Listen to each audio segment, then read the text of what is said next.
Welcome to Bay 3 TV. We are excited today to have a special guest, Janet Greif, Superintendent of Bay City Public Schools. And as always, hi Janet, how are you? Hi, Irene. Thanks, I'm happy to be here. Always happy to talk with you. You look so good. Well, thank you, so do you. It's always nice to see a smile. Well, let's see, you've had your feet wet a little bit now, haven't you? I am about 6 months into the job, yes. This is now 2016, yes, January. brand new year. So, is the honeymoon over yet? In some ways, the honeymoon is over. Yeah. There is certainly that short honeymoon period, but you know, I think that when you're talking about student achievement and things, I'm not sure if there ever is a honeymoon. You know, you're right. I think that, you know, when you're talking about students and their achievement and helping move them along on their life, I think that every day counts. So I think we kind of have to jump into that right away. Oh, I think you're absolutely right. So good to have you here in this district, though. Oh, I'm very excited to be here. You know, you're such a good fit. You really are. And for those who don't know, Janet actually taught in Bay City Public Schools. Actually, I was a principal here for 4 years. And a principal. You didn't teach here. You were just a principal. I was a principal here. Sorry, that's principal. Right. 2 years at Woodside and then 2 years at Mackler-Sodden. Okay. And so, you know, you've not just been a principal, but you've been a teacher. Correct. Educator. You've done it all. So I was fortunate, you know, the opportunities I had in Bay City, and then I left for 11 years and was an elementary, middle school, and high school principal. Oh my! In another district, and then came back as a superintendent. So yeah, I'm very happy to come back. And one of the reasons I actually applied for the job is because I knew of the people that worked here before, and a lot of them are still here. That makes it great. It does doesn't make it great. Yeah, absolutely. It really does. You know, I'm just thinking about, you've been here a little bit, so you've had time to think about what it is that you think you need to focus on more for the district, and what teachers and principals think they need to focus on. And okay. Is there something that you think is out there that you think needs very close attention right now? Well, you know, we just had a Title I review the last 2 days, and we were looking at how we spend our Title I funds. And what really came to light, which we already knew, we're spending a lot of our district money, actually even in professional development, is really what's called Tier 1 instruction, which is really just good instruction in the 4 core area.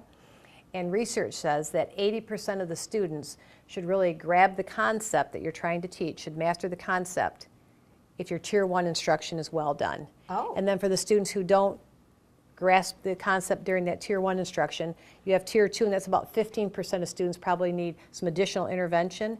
And then there's about 5% that may need additional intervention from that point. Oh, wow. So really, we're really looking at great Tier 1 instruction, instructional strategies that are really research-based, and so we're spending a lot of time on that because that really should help student achievement. Is this your first year doing the tier? No, actually, I think that the tiered instruction has been going on for quite some time. Okay. I think that we've added an additional emphasis on it. I think sometimes we've kind of gotten away from that, and I think that we're focusing on it again. Oh, so glad to hear that.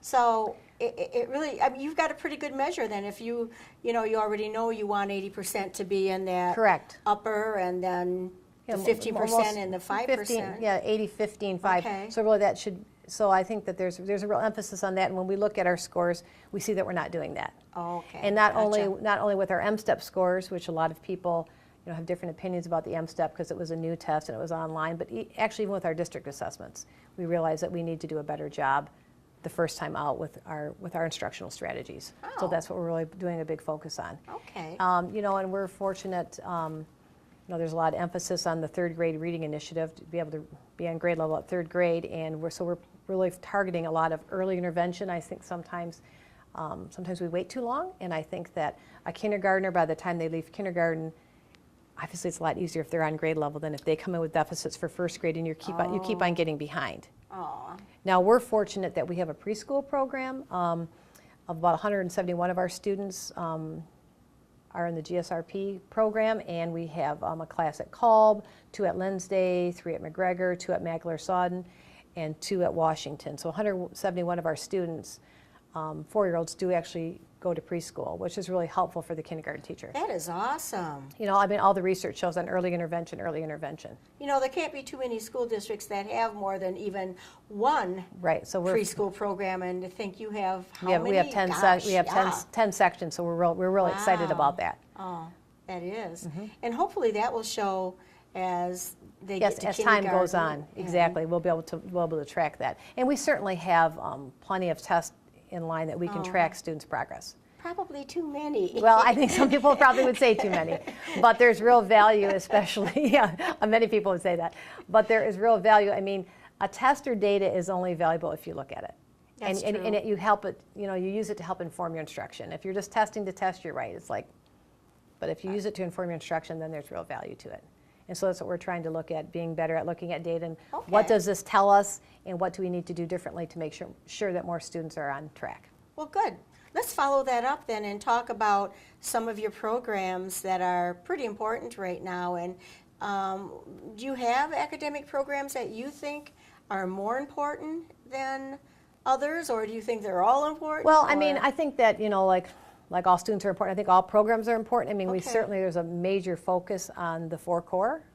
Okay, Which, explain with reading and mathematics, social studies, and science. I mean, Oh, those are key. I mean, those Okay. are key, not only because we get measured on those, but also to help students be successful as they go out into the world. I mean, they have to have a good, reading, we will all agree, reading probably is number one. Oh, absolutely. we all know that. Absolutely. But, we're fortunate here from the fine arts to business to, career tech kinds of classes. The great thing about Bay City, especially 2 high schools, we have 2 Class A high schools that really have just a plethora. I mean, there's nothing almost that you can't take.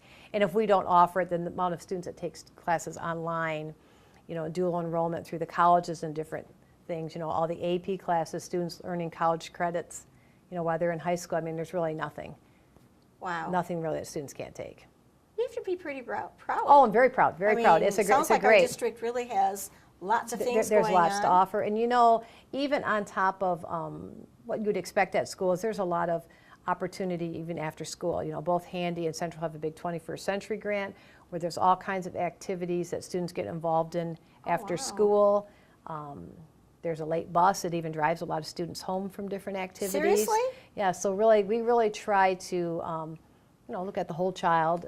Really proud this year that last year I think a lot of people knew that Western had a robotics team that went all the way to the world, their first year out. Oh, my land. And now this year, That's awesome. Western High School and Western Middle School also has a robotics team, as does Handy. So all 4 of our secondary buildings have robotics teams, so we're pretty happy about that. And several of our elementaries got involved in the elementary version of that, the Lego robotics. As So- a parent, think about it. And you're a parent of, Yep. your child too. Yep. It's like you think about just having a place for your kids to go. And when I was a working parent, it's like you had to find out how is your child going to get home. And I guess I'm thinking about having a late bus. Yep. That's amazing because you know that there can't be too many districts that do Right, that. we're real fortunate to have that. And That's I will amazing. say, I mean, I know everybody says this and people think I'm saying it because I'm the superintendent, but really, we have such dedicated staff involved in so many after-school activities with our Oh, students. It's you do. amazing. I mean, from the elementary level on. Yes. Not only people just tutoring people to, in their subject area, but I'm talking about programs even in the elementary, Girls on the Run, and people spending time and devoting That is to the awesome. students. It's pretty great to really provide students with, additional activities outside of the school What's day. Girls on the Run? What is it? Oh, Girls on the Run is a program for 3rd, 4th, and 5th grade girls. Oh my gosh. And there's a curriculum that's really based on kind of self-confidence, self-esteem, and Oh. but the big culminating activities that you actually learn to run, and the girls run a 5K. Wow. And they usually run in Bay City here. They run in the Reindeer Run in Saginaw. Oh, that and is so so neat. That's very each one of nice. the 3rd, 4th, and 5th grade girls actually has a sponsor, so someone runs along with them. Oh my gosh. In the program, you get a new pair of tennis shoes. It's a great curriculum, a great program that really builds self-esteem in girls. So I'm a big fan of that. I'm amazed at really how some of the teachers find out about different programs that are offered, and how do you find out about some of these programs? That is really a problem, and we actually have talked about that. And I have 2 advisory groups at the high school. Okay. I asked each of the high school principals to give me like 10 to 15 students that I meet with once a month for lunch to kind of get the students' perspective on things and to talk about what was it like when you came into high school and how can we improve it and what we can do. And so we really are working together with the students. When you're talking about what's available, we're working with the high school students to make sure that the freshmen coming in know all the clubs and all the opportunities that are available. We're doing the same thing at Handy. So we're really trying to partner. I know a lot of the parents all the parents should get the spotlight that we send out once a week that really highlights all the things going on in the district. I'm really proud of that. I won't take the credit, really. My secretary, Sue, does all the work on that. Sue does all the great work. If it works, it's good. Right. Sue does all the great work that people submit articles. And really the idea behind that is I agree with you that I think people often don't know all the great things we do. And so if I have a first grader, I think it's very interesting to know what's going on in the middle school and high school. And that really provides that platform for people to know what's going on. I actually like the spotlight because it's on your website. And I like, when I have to find out what's happening or what's new, can't always rely on my children to tell me what's going on in their schools. We all had children. How many things didn't make it home, right? Just didn't, but Right. it is nice. I love that spotlight, by the way. That's a nice way really to tell it's a people great- some of the good opportunities that tool. are available. I think When I you're a love district that. of, almost 8,000 students, there's a lot of things going on. It's Oh my hard to keep gosh. track of everything, even within your own school, let alone throughout the whole district. Right, it is. Well, let's talk about students for a second, and let's, if you can, share with me, not just talking Bay City School District, but Bay City in general. Like, what is school enrollment? Would you say that it is stable, or is it decreasing or increasing? What's happening, especially in our area? Really, in the our Bay Area? in our area, unfortunately, it's decreasing. I think we're down about 200 students than we were from last year, Wow, okay. which obviously our funding goes by enrollment, so that is a problem certainly Right. for us. And it's always kind of a moving target for everybody, so it's hard to know. Within the state of Michigan, birth rates are down, we all know that, and people Very are much moving so. out. So we're not the only ones feeling this pain in Bay City. Certainly there are other districts feeling the pain, but that is an issue for us. And it's an issue with finance because when 200 students leave, people think that you could just, take 30 students per teacher and that would mean you could have, 7 less teachers or whatever. Students don't leave in clean little pockets like that. There's No, 2 here no. and this grade and that school. And so often you really can't make any cuts with personnel even though you are down 200 students. No. That is the problem. And anyone who knows school finance, about 80 to 85% of our budget is based on people, so that becomes an issue when students aren't here. Well, you named a few things that I think are pretty unique with the school district, but is there anything that you think is more unique than any other district? I don't know. I look at it, and you've got so much Well, there are going around in my head. There are. We have a very large co-op program here of about, I think Oh. there's about 140 students involved in our co-op program. Ed Clements does the co-op. He does a fantastic job, and we're fortunate that we have many, many partners in the community that allow our students to come in and work. So that really wow. provides students, a great opportunity for hands-on experience. So that's pretty unique that it's so well. That's amazing. And do they do that like for a period of Right, time? right. And then do other students come on board Yes, then? Or yeah. Okay. So he does a great job with that. I think that we're starting to increase the number of engineering classes. We've upped the number of engineering classes. 3D printer. We have a game coding class. I think we're starting my gosh. starting to evolve at the high schools to things that are more relevant to students, and also some areas where there actually are jobs. So engineering's a big push, and we all know that STEM is a big push, the science, technology, engineering, and math piece. So we're looking to that. Some of our teachers are being trained in Project Lead the Way, which is a more What's of a that? project-based learning environment. Oh, okay. So we continue to evolve in all those areas, the way the world's changing. That's amazing. Mm-hmm. Because sometimes as good as education can be, in years past, many years past, we didn't really see the connection between business and education, and you do now. And if you don't, you're going to lose. Correct. You And know? it's I think the statistics are that in Bay County, 18% of the people have a bachelor's degree or higher, which is low for the Great Lakes Bay region. So, there's a real focus on getting our students to visit colleges, out in colleges, and to help Wow. prepare them going forward to make sure that they have, So a path. remember, I'm old, so does this still happen? Not really. Does this still happen? If you're old, I'm old. No.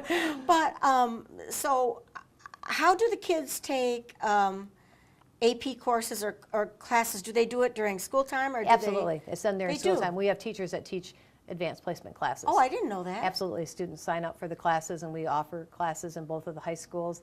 And then Okay. they take the test, and if you get a 4 or above, typically you will earn some type of college credit depending on your, Oh my gosh. on your score. Well, that's an incentive right there. Absolutely. So really, we are offering the classes here, so students who are high achievers and hard workers take those classes, and if they score well on the test, they earn college credits.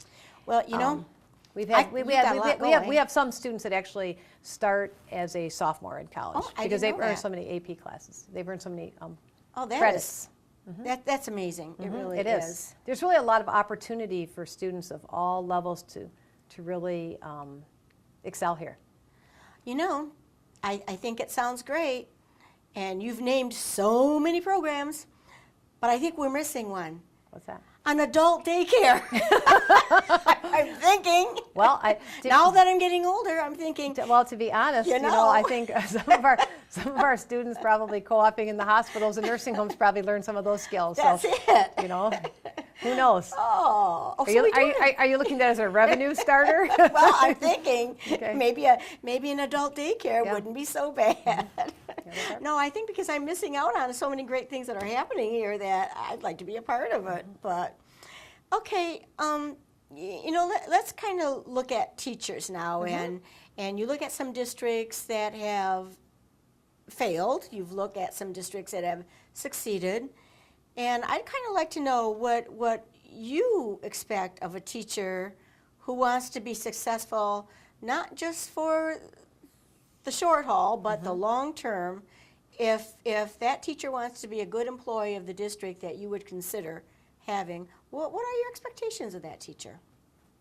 Well, that's a good question. As there, obviously, high expectations for their students is the number one thing. I mean, Okay. students really elevate themselves to whatever your expectation is. I'm a firm believer in that. I was a teacher. I I do firmly believe that. A teacher that really knows instructional strategies, a teacher that looks at pre-assessments to see what students already know before I start teaching. So do I even have to cover that? Post-assessments, how well did I do? You know, really teachers that have a passion for learning themselves. I think that, you know, to be a good teacher, you have to be a lifelong learner. You always want to be looking for new strategies, new things, new ways to try, and really, I mean, student growth. I mean, that's really the goal. All students don't come to us on grade level, but really, I mean, in a perfect world, students would make a year's growth in a year's time. Wow. Now, if I'm a second grade teacher and they come in at the kindergarten level, you know, maybe I only get them up to first grade level, but at least they made a year's growth. So I think that, you know, teachers that have a passion for learning, teachers that have a passion for students, for just the whole, I mean, we all have those teachers in our life that made a difference, and they were. You're right. I mean, everyone can name a teacher in their life that made a difference at some part of their life. They know, everybody knows who that is. And you do. Do you feel, you know, because you went to college to be a teacher, do you feel college prepares a teacher for a classroom? You know, I think most of them do a pretty darn good job. Okay. I can speak, you know, to Saginaw Valley, which really provides students to, you know, methods classes in all different settings, from social studies, math, writing, reading, Wow. Okay. and they go in different areas. They go in urban districts, they go in rural districts. They, you know, so I think that they really get a good flavor of what it's like to Okay. teach in different areas. I think most of them come out really pretty well prepared. Well, that's good to hear. It really is. Unfortunately, fewer and fewer people are going into education. Right. So there will be a Right. teacher shortage. I mean, at one time in the 70s, so there were so many teachers, you know, people couldn't find a job, and Right. you know, that kind of ebbs and flows. And at this time, really, there will be, probably in the next 5 years, even currently, there are job postings in many districts, especially in the area of special ed. You know, high demand areas, special ed, Right. math and sciences, where we just can't find the people. Wow. Well, I mean, we have a couple special ed postings, we just can't find people for the jobs. and that's going to be a dilemma for the next few It years. is going to be, it's going to be a teaching. dilemma. It really Absolutely. is. Because a good teacher, worth their weight in gold. Oh, I my mean, gosh. the impact of a great teacher is, You don't no. want to lose that teacher. no, ever. What do you consider right now to be a main challenge for your building principals and teachers in schools? Well, I think for many of us, it is really, I mean, the main goal, I mean, I hate to keep on singing like a broken record, but really it is student achievement. I mean, that is a challenge to make sure, you know, a lot of things play into that, the family situation, sometimes attendance is a huge piece. I mean, when students aren't in school, they can't learn. So we certainly struggle with students who don't come to school on a regular basis, Right. who miss, you know, just an amazing amount of time because they really can't learn and they can't grow. So that is always an issue. For a lot of people, the whole piece of poverty is an issue. I mean, there's a lot of needs that happen before they come into the classroom that we need to take care of if we can have any control over that. And we're fortunate to have people and a very generous community that helps out a lot with, many of the buildings have, you know, clothing closets where students can come and get clothing. Oh, and wow. there's backpack programs where students take home food for the weekends to make sure some of those gosh. needs are met. So I think that those are always challenges, you know, for students, because obviously their core needs have to be met first before they're ready to learn. You know, Janet, I think it was it was just before Christmas, there was an article about some of the Chicago schools not being able to have a truancy program that helps bring kids back in the school. Do we have any kind of a program in Yeah, Bay City? we do. We do have a program with dealing with truancy, and a big part for us, a big help for us in many of our elementary schools that have a school service worker.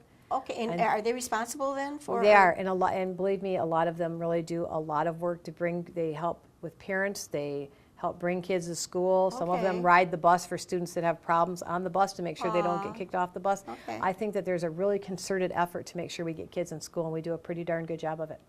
Wow. So we do have people that really service some of those challenges. and Absolutely. do it Those really well. really are the challenges, for sure. And That's we're amazing. always looking for ways to improve. I think that's always a challenge. How are we going to improve? Yeah. I think it's always a challenge in how can we engage, you know, our parents and community as much as possible. Though a lot of people are very engaged, you know, we're always looking to improve on that too. Okay, all right. Well, you know what? This has been a pretty enlightening day. I always love coming to talk to you because you're a breath of fresh air. And you let me know what's happening. I will. I love will. that. Okay. So, last question going out. Sure. Let's focus on what you think that you would like to see your district and where they would be in about 5 years from now. I'd like to see in 5 years for our scores to improve. You know, and I think you have to be realistic about that, a certain Yes. percentage every year in 5 years. For our graduation rate to increase, for the number of students that we have that start college to complete college. Okay.